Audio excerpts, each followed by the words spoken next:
PTI और establishment का honeymoon जो था वो एक्सटेंशन की वजह से ख़त्म हुआ। सबके हनीमून एक्सटेंशन भी खत्म हो गए। हमें मौजूदा एस्टेब्लिशमेंट ने तो हुकूमत से नहीं निकाला था। नवाज शरीफ, मौलाना फजलुर रहमान और इमरान, इनकी जरदारी साहब की तस्वीर छपी है इकट्ठी एक। उस दिन एस्टेब्लिशमेंट का सारे अंदाजे गलत साबित हो गए। इमरान खान का वज़ीर-ए-आज़म बनना इसलिए ज़रूरी है कि Imran Khan represents the victory of the people of Pakistan. तो अगर इमरान खान नहीं बनते हैं तो इसका मतलब यह है कि पाकिस्तान के लोगों को बहुत बड़ी शिकस्त हो जाएगी। आपको नहीं लगता कि इमरान खान साहब अपनी पॉलिटिकल लेवरेज को ओवर एस्टिमेट करके हाल में तो एस्टेब्लिशमेंट ओवर अंडर एस्टिमेट करके इमरान खान की था। तो इमरान खान साहब की सबसे बड़ी स्ट्रेंथ क्या थी फवाद भाई? आपने तो उनको बहुत करीब से देखा है। प्राइम मिनिस्टरशिप उनकी पहली नौकरी थी। बड़े फैसले मसलन उस्मान बुज़दार को लगाने के ऊपर पूरी पार्टी खिलाफ थी। इमरान खान नहीं माने, उन्होंने बुज़दार को लगाया। वो एक तो हमने अपना जो वज़ीर लगाया था शिबली फराज, वो बिल्कुल जाहिल था, अनफॉर्चुनेटली उसको पता ही कुछ नहीं था।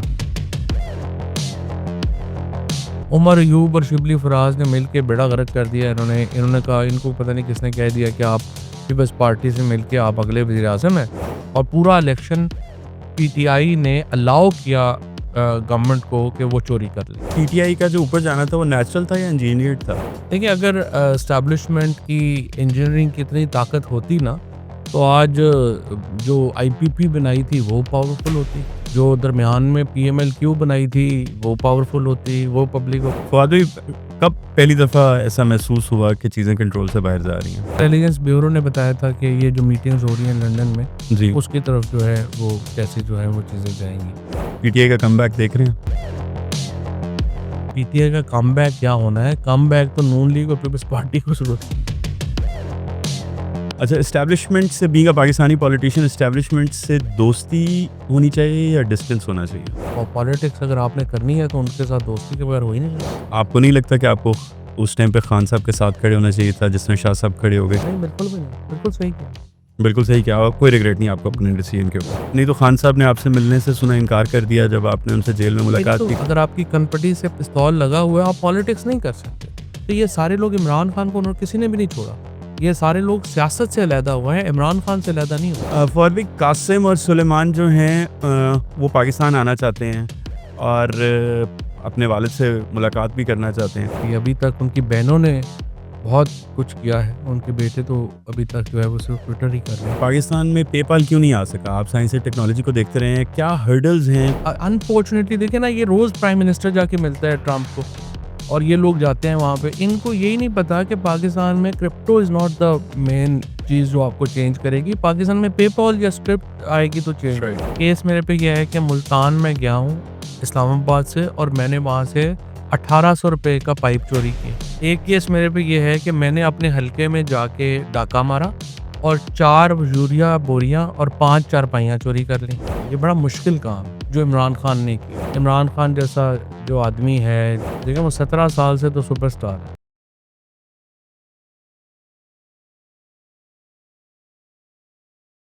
अस्सलाम वालेकुम जी, मेरा नाम अली सलमान है और आज हमारे साथ स्टूडियोज़ में मौजूद हैं साबिक वफाकी वज़ीर और इमरान खान साहब के बहुत करीबी साथी फवाद चौधरी साहब। अस्सलाम वालेकुम फवाद भाई, क्या हाल है आपके? Thank you Ali. ठीक हैं आप? फवाद भाई, मेरे कुछ सवालात हैं। हम लोग पॉडकास्ट करते हैं, उसमें कुछ पर्सनल क्वेश्चंस होते हैं और साथ कुछ सियासी सवालात होंगे। तो मेरा सबसे पहला सवाल ये है कि आपने पावर की पीक भी देखी और पॉलिटिकल आइसोलेशन भी देखी, तो आपको सबसे बड़ा लेसन क्या मिला? लेकिन जो भी लोग पॉलिटिक्स करते हैं ना, उनको ये पता ही होता है, पीक भी आनी होती है, नीचे भी जाना होता है। और जब ये एक्चुअली परवेज़ मुशर्रफ साहब जब हटे तो एक दिन वो गिला कर रहे थे कि फलाना बंदा जो है उसने रिस्पॉन्ड नहीं किया प्रॉपर, ये वो। तो मैंने उन्हें कहा, सर बात यह है कि आप जब पीएमए से निकले हैं ना, तो आप कभी उस तरह से नीचे नहीं आए। मेरे ताया जो थे, हम 88 में इलेक्शन हार गए। इलेक्शन हारने के बाद चौथे दिन बंदे कोई नहीं था। फिर 90 में इलेक्शन हुए, हम जीत गए। 93 में वो पंजाब के गवर्नर बन गए। समझ ही नहीं आ रही थी किसका फ़ोन किसको करना है। फिर उनकी डेथ हुई, उसके बाद फिर कोई बंदा नहीं था। फिर मुशर्रफ साहब आए तो फिर जो है वो अपना, हमारी फैमिली तो तकरीबन probably one of the very few families in Pakistan जो 100 साल से ऊपर से पॉलिटिक्स में है। तो हम इतनी दफ़ा पीक देख चुके हैं, इतनी दफ़ा जो है आइसोलेशन देख चुके हैं कि ये कोई इतना बड़ा हमारे लिए मसला है नहीं। फवाद भाई मुझे एक बात बताइएगा, पीटीआई का जो ऊपर जाना था वो नेचुरल था या इंजीनियर्ड था? देखिए, ये तो जो भी लोग स्टेटमेंट देते हैं ना कि इंजीनियरिंग से इतनी पीक ली जा सकती है, इसका मतलब ये है कि उनको पता ही नहीं है। इमरान खान का जो 22 साल की स्ट्रगल है, नए लोग क्यों फेल होते हैं पॉलिटिक्स में? कंसिस्टेंसी नहीं होती, ये बड़ा मुश्किल काम है, जो इमरान खान ने किया। आप एक हलके में, एक जगह के ऊपर लोगों को मिल रहे हैं, स्पेशली मैं तो बड़ा हैरान होता हूँ, इमरान खान जैसा जो आदमी है, देखिए वो 17 साल से तो सुपरस्टार है। तो उनको जो लाइफ़स्टाइल था उनका, जो जिस किस्म की उन्होंने पार्टीज़ किया, जिस किस्म का उनका लोगों के साथ उठना-बैठना था, फिर उसके बाद बिल्कुल आम लोगों के साथ जो कनेक्शन है और फिर इतना तवील अरसा उसको बरकरार रखना, ये नामुमकिन है। देखिए, अगर एस्टेब्लिशमेंट की इंजीनियरिंग की इतनी ताकत होती ना, तो आज जो आईपीपी बनाई थी, वो पावरफुल होती। जो दरमियान में पीएमएलक्यू बनाई थी, वो पावरफुल होती, वो पब्लिक होती। सो ये तो एक फैशनेबल रेटरिक है अपोज़िशन के करने का कि नहीं, नहीं, नहीं जी, वो आपको तो फलाना है। भाई तो जो सारे जर्नैल जो सारे रिटायर हो गए हैं, अगर इतने होते तो वो खुद पार्टियाँ ना बना लेते। ये ल कैसे हो सकता है? फवाद भाई कब पहली दफ़ा ऐसा महसूस हुआ कि चीज़ें कंट्रोल से बाहर जा रही हैं? अ, हमारी पोस्ट गवर्नमेंट में? जी, आपकी गवर्नमेंट जाने के बाद, जाते वक़्त? देखिए, हमें तो इमरान खान तो मैं आपको बताऊँ कि हमें तकरीबन अगस्त में ही उन्होंने कहना शुरू कर दिया था कि इस साल के आखिर में आप जो है वो साज़िशें शुरू हो गई हैं और आप हुकूमत में नहीं रहेंगे। अच्छा, खान साहब तो ने खुद बता दिया ये? जी, जी, कैबिनेट के अंदर उन्होंने बात कही। उसके बाद फिर हमारी जो मुलाकातें चूँकि होती थी, हमें पता था क्या हो रहा है, किधर हो रहा है। तो हमें एक्चुअली पता ही था कि किधर चीज़ें जा रही हैं।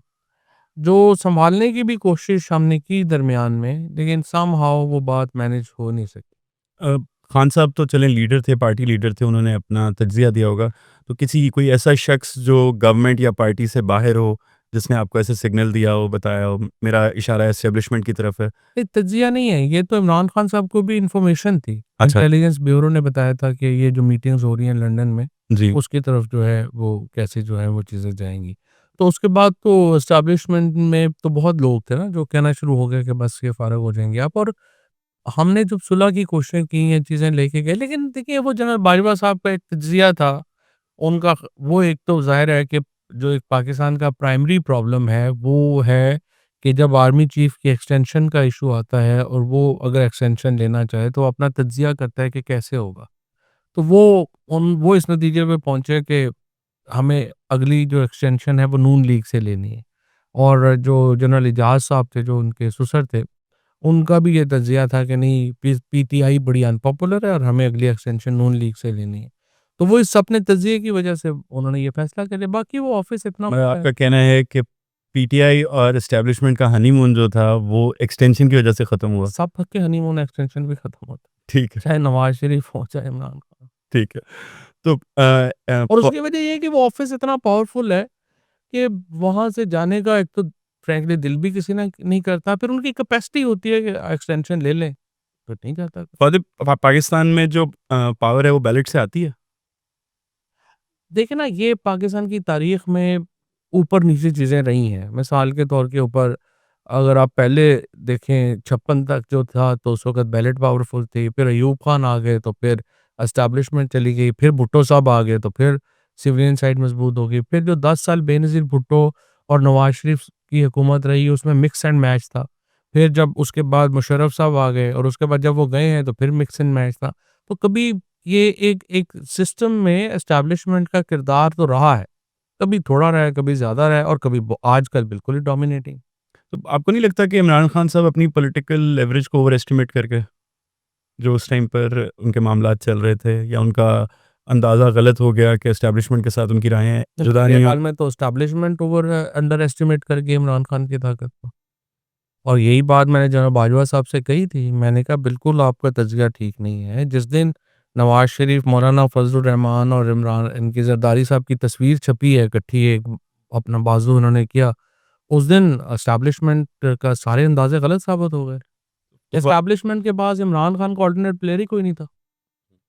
फवाद भाई, ये पीटीआई का और एस्टेब्लिशमेंट का जो ब्रेकअप हुआ है, ये मुमकिन है कल को दोबारा पैचअप भी हो जाए? अब ये तो ख़ैर देखिए, और ये अभी की लड़ाई तो बिल्कुल फ़िज़ूल लड़ाई है।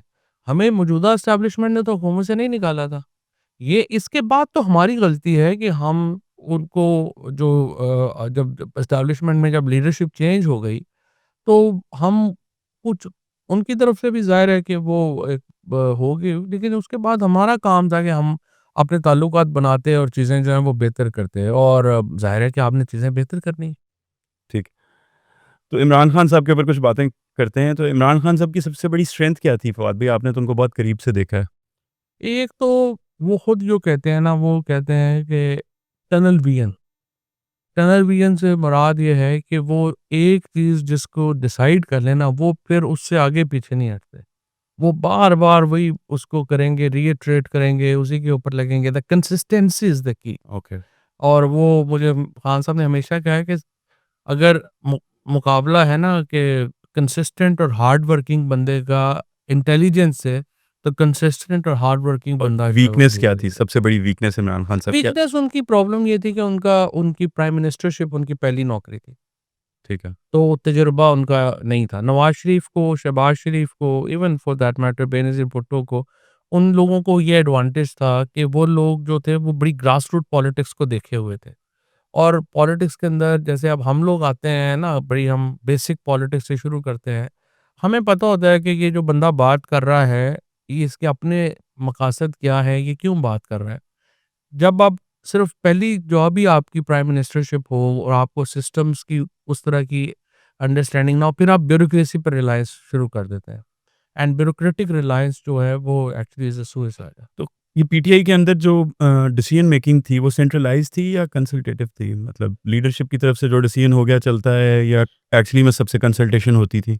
नहीं, इमरान खान तो बहुत कंसल्टेशन करते थे, टू बी फेयर विद उन्होंने अब कई जगहों पे नहीं भी करते थे, ज़ाहिर है ये तो एक प्रेरोगेटिव है, लेकिन बड़ी चीज़ों के ऊपर तो उन्होंने काफ़ी कंसल्टेशन की है। डिसीजन मेकिंग भी इसी तरह ही होती थी या नहीं, डिसीजन मेकिंग मतलब कलेक्टिव ही रही है, लेकिन बड़े फैसलों में मसलन उस्मान बुज़दार को लगाने के ऊपर पूरी पार्टी खिलाफ थी। इमरान खान नहीं माने, उन्होंने बुज़दार को लगाया। उसके बाद जब अभी भी अगर आप लेटली आ जाएँ, तो जब हमारे मुज़ाकरात हुए पीपल्स पार्टी और नून लीग से, तो पूरी पार्टी जो थी वो कह रही थी कि जो हमारी डेट तय हो गई है, हमें इसकी मान लेना चाहिए इलेक्शंस की तरफ, लेकिन इमरान खान नहीं माने। सो येस, उन्होंने बड़े इंपॉर्टेंट डिसीजन वीटो भी किए, लेकिन बहुत सारे फैसलों पे उन्होंने कंसल्ट की। चलिए कुछ पर्सनल क्वेश्चंस हैं। मुझे फ़वाद भी बताइएगा, आप पर ना केसेस भी बने, फिर आपको रिलीफ़ भी मिल गया। तो कोई डील हुई क्या? देखिए, हम पहली बात तो है कि 7 महीने लग गए केसेस पे। केसेस मेरे पे क्या थे? केस मेरे पे ये है कि मुल्तान में गया हूँ इस्लामाबाद से, और मैंने वहाँ से ₹1800 का पाइप चोरी किया। एक केस मेरे पे ये है कि मैंने अपने हलके में जाके डाका मारा और 4 यूरिया बोरियाँ और 5 चारपाइयाँ चोरी कर लीं। एक मेरे पे केस ये है कि एक सड़क जो हमारी जो थी, वो सड़क जो है उसका ठेके में मिसमैनेजमेंट हुई और बाद में पता चला कि उसका ठेका तो हुआ ही नहीं, वो तो एफडब्ल्यूओ को सड़क गई, उसका तो ठेका ही नहीं हुआ था। उसके बाद एक और मेरे पे केस ये है कि ये हम लोग मैं जेल में हूँ और ये जी 9 मई के वाक़यात जो हैं उसमें जो डाल दिया, तो ये तो केस हैं उसके ऊपर। फिर देखिए, डील से ज़्यादा इम्पोर्टेंट ये है कि फ्रैंकली लॉयर होने का फ़ायदा तो बहरहाल होता है, बिकॉज़ हमारी जो बार में एक से है, लोग हैं सारे, और वो सारे लोग जो हैं वहाँ पे पीछे खड़े होते हैं, जो अनफॉर्चुनेटली ज़्यादा पॉलिटिकल वर्कर्स को अवेलेबल नहीं होता बिल्कुल। डिस्कशन के लिए। तो मुझे बताइएगा कि क्या सियासत में सर्वाइव करने के लिए कॉम्प्रोमाइज़ करना ज़रूरी है पाकिस्तान में? तो politics is art of possible, compromise तो आपको ज़िंदगी में हज़ार करने पड़ते हैं, आप अपने फैसलों में आज़ाद तो नहीं होते। आप जो है अपने माँ-बाप की मर्ज़ी आपको देखनी पड़ती है, बीवी-बच्चों की मर्ज़ी देखनी पड़ती है, अपनी भाइयों की मर्ज़ी देखनी पड़ती है, आप सारे फैसले खुद तो नहीं, आप आम ज़िंदगी में भी नहीं कर सकते। पीटीआई का कमबैक देख रहे हैं? अरे! पीटीआई का कमबैक क्या होना है, कमबैक तो नून लीग और पीपल्स पार्टी को ज़रूरत है, पीटीआई तो already so big. What I mean is के वापस आप देख रहे हैं प्रीमियरशिप पे इमरान खान साहब को और पीटीआई को सेंट्रली पाकिस्तान को लीड करते हुए वापस। देखिए, इमरान खान का वज़ीर-ए-आज़म बनना इसलिए ज़रूरी है कि Imran Khan represents the victory of the people of Pakistan. So अगर इमरान खान नहीं बनते हैं, तो इसका मतलब ये है कि पाकिस्तान के लोगों को बहुत बड़ी शिकस्त हो जाएगी, जो मेरे ख़्याल में नहीं होगी।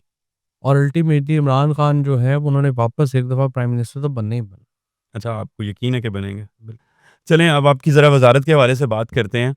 पाकिस्तान में आप वज़ीर साइंस और टेक्नोलॉजी रहे, तो उस टाइम पर आपने एक हेम्प हेम्प से रिलेटेड एक पॉलिसी भी बनाई और उसके लिए एक अथॉरिटी का भी क़याम हुआ। तो क्या हुआ फवाद भाई, वो क्यों रह गई? क्योंकि जितनी मेरी रिसर्च है मैंने उसके ऊपर देखा है, it's a billions of dollars की इकॉनमी है हेम्प के ऊपर, तो वो क्यों नहीं आगे पाया, तकमील तक पहुँच सकी? देखिए, वो अनफॉर्चुनेटली मैं जब चेंज हो गया मिनिस्टर, दोबारा मुझे इन्फॉर्मेशन का चला गया, तो बहुत सारे प्रोजेक्ट्स जो मैंने वहाँ पे शुरू किए थे, वो एक तो हमने अपना जो वज़ीर लगाया था शिबली फराज, वो बिल्कुल जाहिल था, अनफॉर्चुनेटली उसको पता ही कुछ नहीं था। और यहाँ पे आके उसके बाद भी जो वज़ीर रहे हैं आप, मतलब आप देखें ना, साइंस मिनिस्टर, ना आपको मेरे से पहले किसी मिनिस्टर का नाम याद होगा, ना बाद का नाम याद होगा। तो अनफॉर्चुनेटली ये बड़ी नेग्लेक्टेड मिनिस्ट्री है। लेकिन अगर किसी 2 मिनिस्ट्रीज़ जिन्होंने कुछ चेंज करना है पाकिस्तान को 10 सालों में, तो वो एजुकेशन और साइंस है।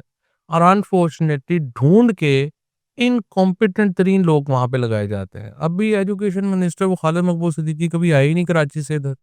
और आप साइंस मिनिस्टर है, वो मगसी साहब हैं, वो बलूचिस्तान से, वो भी उनको इंटरेस्ट ही नहीं है कोई। मैं हैरान हूँ कैसे इन्होंने खान साहब की वैसे चॉइसेस कुछ अजीब नहीं थी? मतलब आईटी के लिए इन्होंने खालिद मकबूल सिद्दीकी को लगाया, वो कंप्रोमाइज़ करना पड़ता है ना, जैसे आप कहें, वो जिस तरह से आपको, लेकिन प्राइम मिनिस्टर अगर मेरी मेरी एडवाइस माने, तो ये एजुकेशन और साइंस के ऊपर बिल्कुल कंप्रोमाइज़ ना करें, बिकॉज़ इसके ऊपर आप इनकॉम्पिटेंट लोग लगा देते हैं और उसकी वजह से बहुत नुकसान हो रहा है। इन दोनों को, मतलब आप देखें, एजुकेशन के ऊपर हमने तो शफ़कत महमूद साहब को लगाया था, बट अनफॉर्चुनेटली शफ़कत साहब भी उस तरह से डिलीवर नहीं कर सके जो कि उनको करना चाहिए था। नॉनदलेस मेरे ख़्याल के अंदर ये जो 2 मिनिस्ट्रीज़ हैं, ये बड़ी इंपॉर्टेंट है। सीबीडी जो आप बात कर जी। रहे हैं, मैं हर चीज़ उसमें मुकम्मल हो चुकी है, हर चीज़ उसमें करके हम गए। सिर्फ़ प्रॉब्लम ये है, हमारे यहाँ हुकूमत चाहती है हर काम, ब्यूरोक्रेट्स चाहते हैं हम खुद करें। मैं इनको कह के थक गया हूँ, और मौजूदा मैं जो सेटअप है उसमें भी मैं मिनिस्टर को कह के थक गया हूँ कि आप, आपका काम ख़त्म हो गया। आप दुनिया में इकोनॉमिस्ट के अंदर, फाइनेंशियल टाइम्स के अंदर, न्यूयॉर्क टाइम्स के अंदर एक ऐड दें और इंटरनेशनल कंपनीज़ को इनवाइट करें कि आप आएँ और हमसे लाइसेंस लें। आप कह रहे हैं कि नहीं, हर काम हम खुद करेंगे। अब ये जो ये जो सीवीडी प्रोडक्शन है या हेम्प है, ये बहुत टेक्निकल और बहुत महँगा प्रोजेक्ट है। इसका एक जो सीड है, वो ही अबाउट को $10-11 का है। तो आप कैसे उसको अफ़ोर्ड ही नहीं कर सकते? अब हुकूमत ने एक अथॉरिटी बना दिया, उसपे एक मेजर जनरल बैठ गए हैं और इसमें यहाँ से ब्यूरोक्रेट बैठ गए हैं, तो अल्लाह अल्लाह खैर सल्ला, वो बैठे हुए हैं, ना उनको पता है क्या करना है, ना इनको पता है क्या करना है। तो एक और चीज़, क्योंकि मैं फ्रीलांसर कम्युनिटी से आता हूँ, तो मुझे ये भी पूछना है कि पाकिस्तान में पेपाल क्यों नहीं आ सका? आप साइंस एंड टेक्नोलॉजी को देखते रहे हैं, क्या हर्डल्स हैं? क्योंकि I know a lot of people मेरी सर्कल में और मेरे बिज़नेस में जो एक्चुअली में सफ़र कर रहे हैं और बहुत अरसे से सफ़र कर रहे हैं। पाकिस्तानियों को बहुत होप थी जब खान साहब और आप लीड कर रहे थे हमें, तो हमें बहुत ज़्यादा होप थी कि अब ये सॉर्ट हो जाएगा, अब ये इश्यू एड्रेस हो जाएगा। क्यों नहीं हो नहीं, सका? वो पहले तो फैटफ की वजह से नहीं हो सका ना। जब अ, फैटफ था तो आप पेपैल आ ही नहीं रहा था।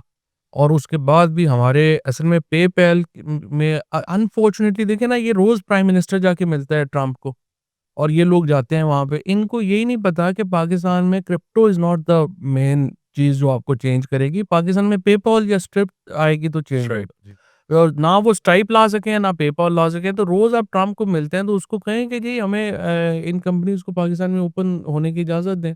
ये अमेरिका की वज़ह से रुके हुए हैं। कोई पॉलिसी इश्यू तो नहीं है? क्योंकि मैंने एक साहब की पॉडकास्ट सुनी थी, उसमें वो बता रहे थे कि कुछ स्टेट बैंक की पॉलिसी के साथ नहीं, नहीं, कोई स्टेट बैंक की पॉलिसी का इश्यू नहीं है, ये अमेरिकन पॉलिसी का इश्यू है। अमेरिकन पॉलिसी का इश्यू है। तो एक और चीज़, आप मून साइटिंग के हवाले से, तो क्यों नहीं कंसेंसस हो सक रहा था आपका उस टाइम पर? उलमा के साथ प्रेशर बहुत ज़्यादा था उलमा का, या पॉलिटिकल प्रेशर था? देखिए, वो अनफॉर्चुनेटली हमारी कैबिनेट ने कोई बोझ तो लिया ही नहीं ना अपने आप के ऊपर, कोई बड़ा रिफ़ॉर्म तो हमने किया ही नहीं। और ये जो मून साइट भी था, ये देखिए, मैंने ये सारे जो हमारे मौलवी साहबान हैं उनको इकट्ठा किया और उनको मैंने कहा कि देखें, मैं तो आलिम नहीं, जी। ये फैसला तो आपने करना है कि आपने नेकेड आई से चाँद देखना है या टेक्नोलॉजी से देखना है।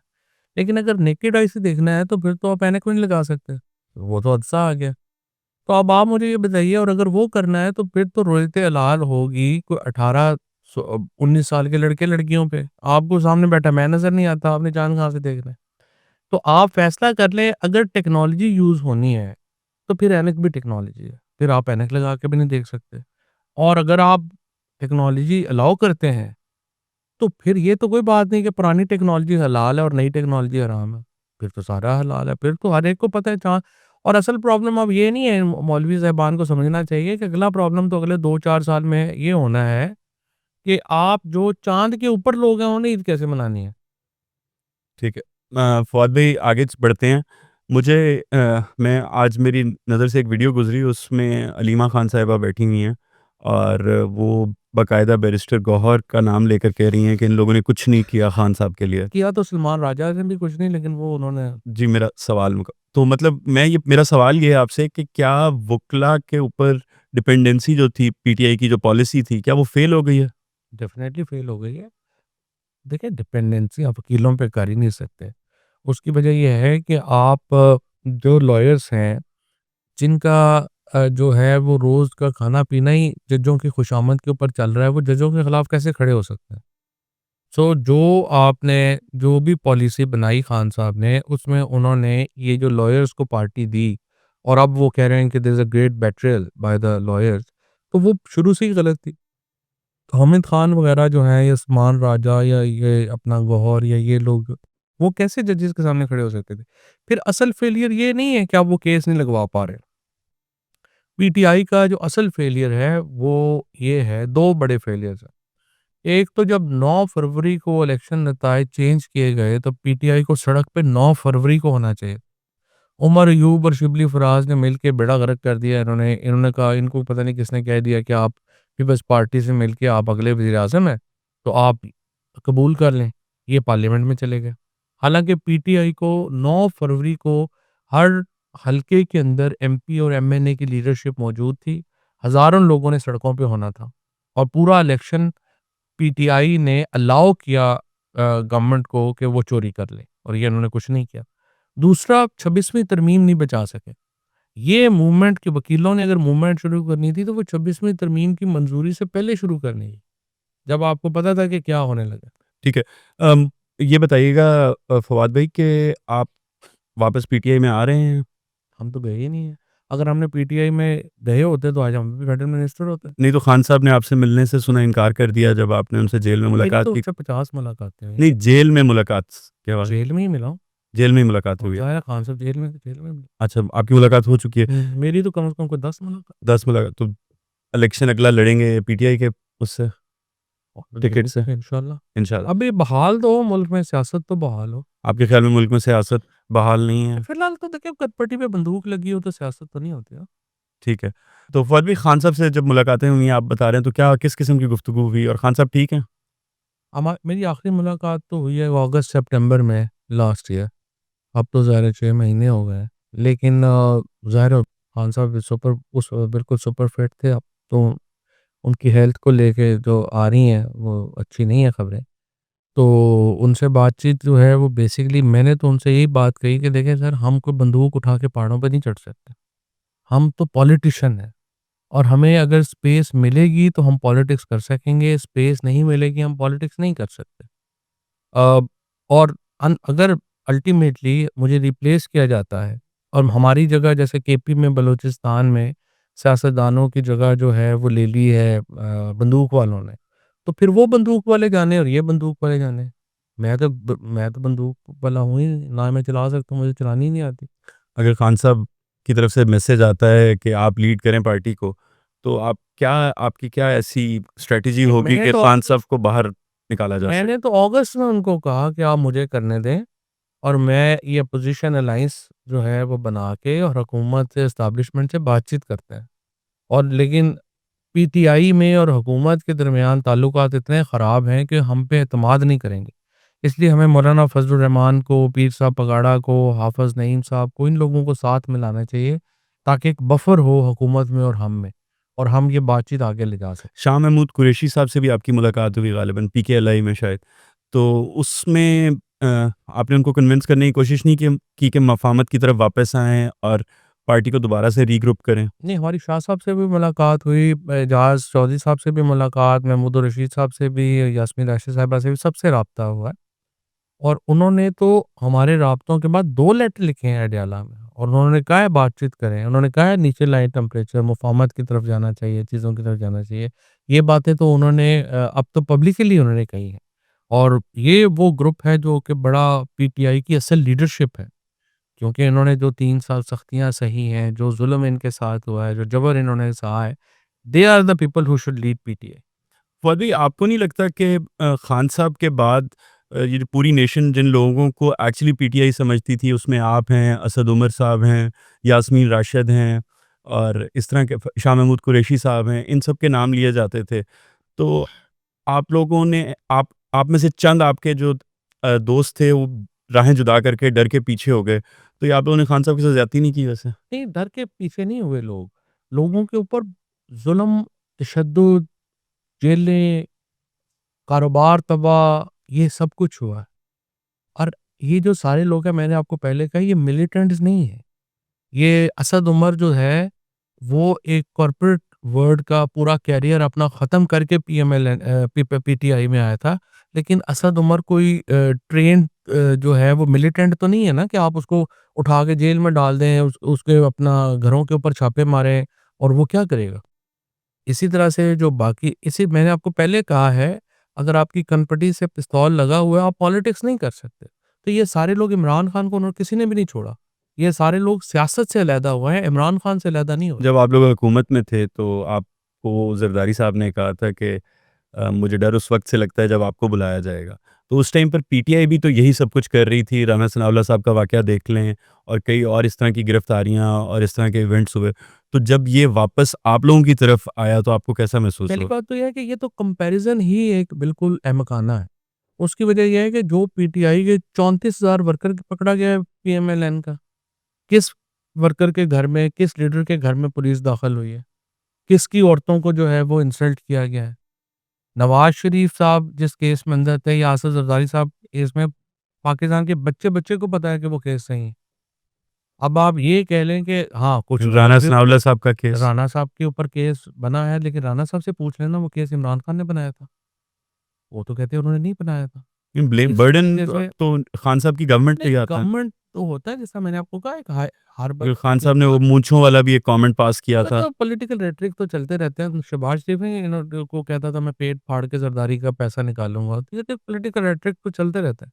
बट एक्चुअली आई थिंक जो ये तो मैं नहीं कह रहा कि नहीं हुए गलत, वो तो गलत भी तो केसेस बने हैं। मतलब मिफ्ता इस्माइल, शहंशाह खान अब्बासी जैसे जो कीमती लोग थे, उनके साथ ज़्यादती हुई, नहीं होनी चाहिए थी। राना सनाउल्लाह साहब से ज़्यादती हुई, साद रफ़ीक साहब से, ये तो बिल्कुल नहीं होना चाहिए था। लेकिन मैं इसका कंपैरिज़न पीटीआई के साथ जो हुआ है, वो तो करना ही ज़्यादती है। आपने 34,000 जो यहाँ से पंजाब से लोग जो हैं वो गिरफ्तार किए, उन पे तशद्दुद किया गया, उनकी औरतों को इंसल्ट किया गया, बच्चों को अगवा किया गया, क्या-क्या नहीं हुआ यहाँ। फॉरवी कासिम और सुलेमान जो हैं, वो पाकिस्तान आना चाहते हैं और अपने वालिद से मुलाकात भी करना चाहते हैं। तो उसके लिए क्या आपसे उनका कोई राब्ता हुआ, या आपने उनसे राब्ता करने की कोशिश की, या उनको फैसिलिटेट करने की कोशिश की किसी तरीके से? नहीं, मेरा तो उनसे कोई राब्ता नहीं हुआ। उनको उनको चाहिए वैसे कि वो अपने वालिद के लिए, अभी तक उनकी बहनों ने बहुत कुछ किया है, उनके बेटे तो अभी तक जो है वो सिर्फ़ ट्विटर ही कर रहे हैं। आप खान साहब के इतने क्लोज़ रहे हैं, आपने कोशिश नहीं की इमरान खान के लिए। कि उनके बेटों की किसी तरह उनसे मुलाकात करवा दी जाए? नहीं देखिए, वो तो मुलाकात के लिए पाकिस्तान आएँगे तो मुलाकात होगी ना। सबसे पहले तो आप देखिए उन्होंने कितनी बड़ी गलती की हुई है कि उनके पास पाकिस्तानी पासपोर्ट ही नहीं है। वीज़ा भी नहीं मिल रहा उन्हें। पासपोर्ट होना चाहिए था उनका, इतने बड़े लीडर के बेटे। अच्छा, आपने पुलवामा का इंसिडेंट हुआ तो उसमें आपने एक बयान दिया फौदी के हमने इंडिया को उसके घर में घुस के मारा, जिसको बाद में पुलवामा इंसिडेंट से जोड़ा गया। तो हाँ, वो वो स्विफ्ट रिटॉर्ट की बात थी ना। अच्छा, आपने स्विफ्ट रिटॉर्ट के हवाले से हाँ, बात हाँ, वो तो स्विफ्ट रिटॉर्ट तो इंडिया वाले कहते हैं ना कि आपने पुलवामा का। क्योंकि वो बयान आपका उन्हीं दिनों में आया जब पुलवामा इंसिडेंट हुआ। नहीं, नहीं, ये स्विफ्ट रिटॉर्ट के साथ है ना। हमने ऑपरेशन पुलवामा हुआ और हमने स्विफ्ट रिटॉर्ट किया। वो एक्चुअली हमारे यहाँ पुलवामा को समझा जाता है, जो हमने ऑपरेशन स्विफ्ट रिटॉर्ट किया उसको, ठीक और इंडिया वाले उसको पुलवामा को समझते हैं वो टेररिस्ट अटैक जो इंडिया में हुआ। ठीक है। अच्छा फवाद भाई, आपने इंडियन इलेक्शंस हो रहे थे, उस दौरान आपने कमेंट किया था कि मोदी को हारना चाहिए। तो आपको नहीं लगता कि ये हमारी फॉरेन पॉलिसी को किसी न किसी तरह इफ़ेक्ट करता है? मतलब आपका ये बोलना। ये कौन सा हम कौन सा कोई गवर्नमेंट में है? एज़ एन इंडिविजुअल इस वक़्त देखें आज तो ख़ैर सर आप मुर्शद गवर्नमेंट में नहीं हैं, लेकिन लोगों ने तो आप लोगों को ही चुना था ना? नहीं, तो हम तो पॉइंट आउट कर रहे हैं ना ही देखो एक आदमी जो नरेंद्र मोदी है, उसने आगे इंडिया को ही तबाह कर दिया है। यानी आरएसएस की जो एक पूरी सोच है, जो हिंदवाता एक्सट्रीमिज़्म की जो सोच है और अब तो ख़ैर माशाल्लाह बुच्चर ऑफ गुजरात और बुच्चर ऑफ गज़ा इकट्ठे हो रहे हैं आज। जी। तो वो भी एक कहानी है, अब देखते हैं इससे क्या निकलता है। चलें हम आखिरी राउंड की तरफ चलते हैं, कोशिश कीजिएगा अपने शॉर्ट कुछ आंसर्स दीजिएगा जी। इमरान खान स्टबर्न है या स्ट्रैटेजिक हैं? ये स्ट्रैटेजिक है। स्ट्रैटेजिक हैं। कोई फ़ायदा हुआ उन्हें उस स्ट्रैटेजी का अभी तक? इमरान खान देखिए बात ये है कि इमरान खान वो वाहिद आदमी है जिसने अपनी जो नैरेटिव है वो पाकिस्तान के हर बच्चे उसके नैरेटिव को पहुंचा दिया एंड आप इमरान खान की फिजिकली कैद कर लेकिन खान सकते साहब हैं खुद तो जेल में बैठे तो हैं। फिजिकली कैद है ना फिजिकल कैद स्ट्रैटेजी से कुछ वीक नहीं है लग रही है आपको? नहीं वीक भी होगी वो भी वीक भी है लेकिन ये है कि वीकनेसेस तो मैंने तो कहा खान साहब को कि आपका स्टांस बहुत बड़ा स्ट्रैटेजी नहीं है लेकिन जो भी उनकी एक स्ट्रैटेजी है वो काम तो कर रही है अच्छा, एस्टेब्लिशमेंट से being a Pakistani politician establishment से दोस्ती होनी चाहिए या डिस्टेंस होना चाहिए? नहीं देखिए हमारे यहाँ जो सिस्टम है ना जब तक फौज अपने अंदर एस्टेब्लिशमेंट अपने अंदर ये आर्मी चीफ के ऑफिस की हैयत और नौयत तय नहीं करती आपको जब तक पॉलिटिक्स अगर आपने करनी है तो उनके साथ दोस्ती के बगैर हो ही नहीं सकती सर पीटीआई रीग्रुप हो रही है क्या वापस? ये तो रीग्रुप हो जाएगी हो जाएगी। और सर सबसे बड़ा पॉलिटिकल रिग्रेट आपको अपनी इस सारी पॉलिटिकल लाइफ का?